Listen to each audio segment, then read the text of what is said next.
শহীদ রাষ্ট্রপতি জিয়া রহমানের কর্মময় জীবন আলোচনা করতে গেলে দীর্ঘ সময় প্রয়োজন। শহীদ রাষ্ট্রপতি জিয়া রহমান মানুষটা বেঁটেখাটো ছিলেন, কিন্তু তার সেই অল্প জীবনে যে কর্মগুলো করেছেন সেটা বিশাল। একটা দেশের খুব কম মানুষের ভাগ্যেই সেটা জোটে এবং কম মানুষই সেই সময়ের সাহসী সন্তান হয়ে উঠতে পারে, যেটা শহীদ জিয়া রহমান হয়ে উঠেছিলেন। তেমনি মুক্তিযুদ্ধের পরবর্তী সময় এবং তার আরেকটি অবদান যে আজকের বিএনপি একটি রাজনৈতিক দল তিনি প্রতিষ্ঠা করেছিলেন। তার শাহাদাত বরণের পরেও অনেকেই ভেবেছিলেন সেই দলটা হারিয়ে যাবে, কিন্তু হারিয়ে তো যায় নাই। বরঞ্চ বলা চলে যে বেগম খালেদা জিয়ার হাত ধরে, বর্তমানে আমাদের নেতা তারেক রহমানের হাত ধরে আজকে বাংলাদেশে একটি সর্ববৃহৎ রাজনৈতিক দলে রূপান্তরিত হয়েছে।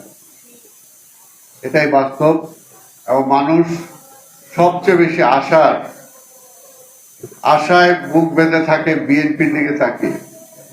মাঠে ঘাটে যেখানেই যাই না কেন, যে কোনো বিরোধী দলের রাজনৈতিক নেতাদের সাথে আমরা কথা বলি না কেন, সবাই বলে বিএনপি কি করছে, বিএনপি করে না কেন, বিএনপি ক্ষমতা আসে না কেন।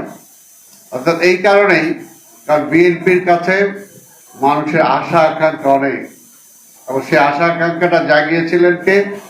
শহীদ রাষ্ট্রপতি জিয়া রহমান। তো সেইরকম একটা ব্যক্তি আজকে আমাদের মাঝে নাই।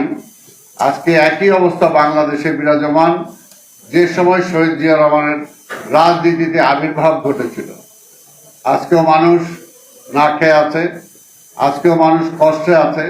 এই যে আগামী কয়েকদিনের মধ্যে কোরবানি ঈদ হবে, বিশেষ করে আমি জানি মধ্যবিত্ত পরিবার যারা আছে, নিম্নবিত্ত তো বাদই দিলাম, মধ্যবিত্ত পরিবার আজকে বুঝতে পারছে এই ঈদটা তারা কিভাবে উদযাপন করবে।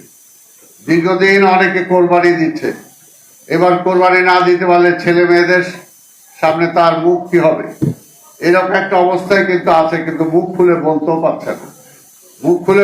পারছে না। কিন্তু আমি বলবো যে আজকে যদি বাঁচতে চাই আমরা, তাহলে সবাই ঐক্যবদ্ধ হবে। বিএনপির প্রতি যেরকম বিএনপির থেকে আমরা আশা করি, ঠিক তেমনি হবে আজকে দেশটাকে রক্ষা করার জন্য বিএনপির ডাকে সবাইকে রাজপথে নেমে আসতে হবে।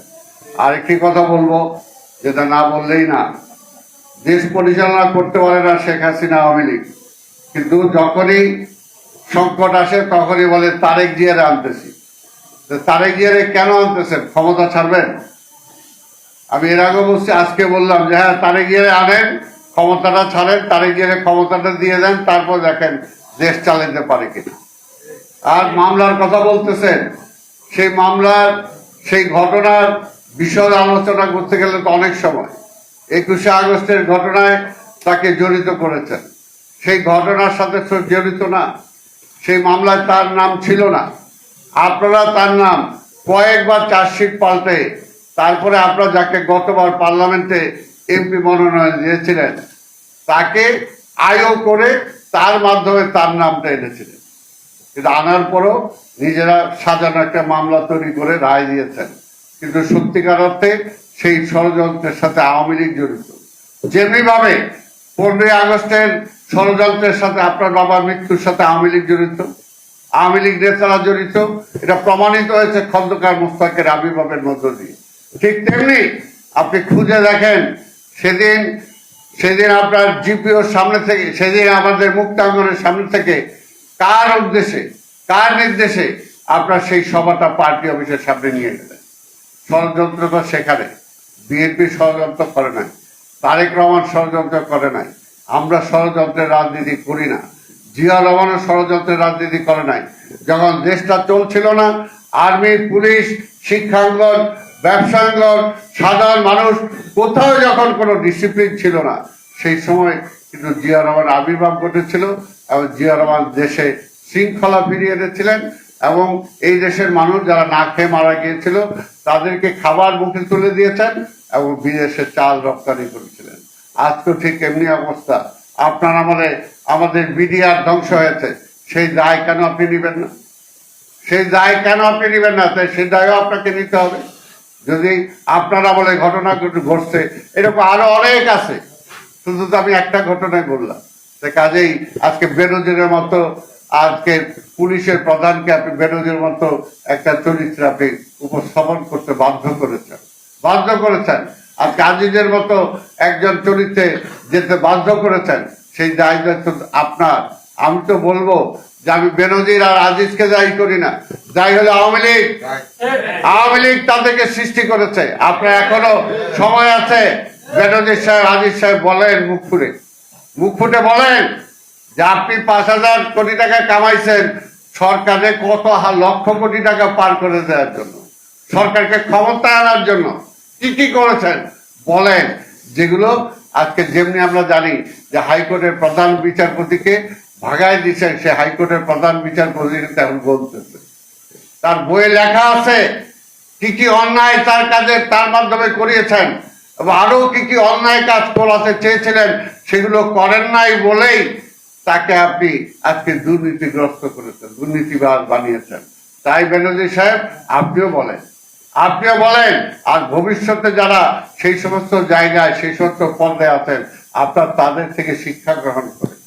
আল্লাহর রাস্তে বিএনপিকে আর জেলের ভয় দেখায় না, কারণ বিএনপি হাসতে হাসতে জেলে যায়। প্রতিটা দিন আমাদের যে সমস্ত নেতা কর্মীর সাজা হয়ে গেছে, আমাদের কাছ থেকে বিদায় নিয়ে, পরিবারের কাছ থেকে বিদায় নিয়ে তারা জেলে যাচ্ছে।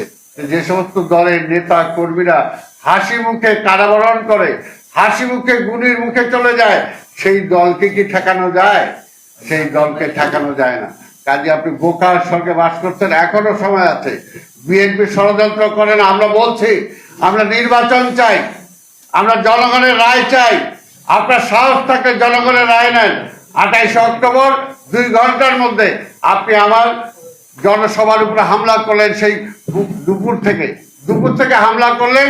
হামলা করার 2 ঘন্টার মধ্যে আপনি কয়েক হাজার মামলা দিয়ে দিলেন। কিভাবে করলেন? কারণ আগেই সাজানো ছিল যে বিএনপিকে জেলে ঢুকাইতে হবে, বিএনপিকে পুলিশে তাড়াইতে হবে, তারপরে একটা ভোটারবিহীন নির্বাচনের নামে প্রহসন করে আমি ক্ষমতাটা তো আছি, এটাকে আবার পাকাপোক্ত করব। আজকে কোনো দেশ এটাকে স্বীকৃতি দেয় না। কোন দেশের মানুষ আজকে এটাকে বলে না যে নির্বাচনের মাধ্যমে এসেছেন। তাই কাজে দেশটাকে রসাতলের দিকে দিচ্ছেন। অর্থনীতি শেষ, আজকে ব্যাংকগুলো খায় ফেলছেন, আজকে শেয়ার মার্কেট খায় ফেলছেন। আজকে মানুষের জীবনের কি অবস্থা, আল্লাহর রাস্তে এই অবস্থা থেকে যদি বাঁচতে হয়, আজকে বেগম খালেদা জিয়াকে ছাড়েন, কালকে রিজাইন করেন। কথায় কথা বলে বেগম খালেদা জিয়ার ধারে কাছে আপনি যেতে পারবেন না। বেগম খালেদা জিয়ার দেশপ্রেম, বেগম খালেদা জিয়ার গণতন্ত্রকে সমুন্নত রাখার জন্য তার যে স্যাক্রিফাইস, প্রধানমন্ত্রী তো ছেড়ে দিয়েছেন তিনি গণতন্ত্রকে রক্ষা করার জন্য, সকল দলের মতকে তিনি সম্মান দেওয়ার জন্য। আর আপনি, আপনার দলের লোক, আপনার জোটের লোকরাও তো আপনাকে মানে না, তারপর আপনি জোর করে ক্ষমতায় আছেন, আবার বেগম খালেদা জিয়ার সমালোচনা করেন। সেই সমালোচনা মানায় না। তাই বলবো আজকের এই দিনে আসুন, আজকে এই দেশটা, আমরা এখনো সময় আছে, আমরা চাই না অরাজকতা, আমরা অরাজকতা চাই না, মারামারি হানাহানি চাই না। আমরা একটা ভোট চাই, একটা নির্বাচন চাই, যে নির্বাচন আপনার অধীনে। আরে সাহস থাকলে ছাড়েন না, ওই চেয়ারটা ধৈর্য থেকে নির্বাচন করতে চান কেন? কারণ জানেন ওই চেয়ারটা ছাড়লেই সাথে সাথে ওই যে এর আগে আওয়ামী লীগের ওবায়দুল কাদের বলছিল না যে কোথায় ছাপে, তার ভাই বলছিল কোরআন দিয়ে হালাই দেবো, দরজা খুলি ভাই চলো। এই অবস্থা, কাজে সেই ভয়ের জন্য আজকে ক্ষমতা ছেড়ে নির্বাচন দিতে ভয় পান, আবার বড় বড় কথা বলেন, কোনো লাভ নাই। তারেক রহমানেরও ভয় দেখায় লাভ নাই, আর বিএনপিকেও ভয় দেখায় লাভ নাই। বিএনপি ততক্ষণ পর্যন্ত মাঠে থাকবে, আন্দোলনে থাকবে, যতদিন পর্যন্ত জনগণের অধিকার প্রতিষ্ঠা করতে না পারবো, মানুষের অধিকার ফিরে আসতে না পারবো। আর আপনার ওই সাজানো নির্বাচন বিএনপি কখনো যাবে না। আপনাদের সবাইকে ধন্যবাদ।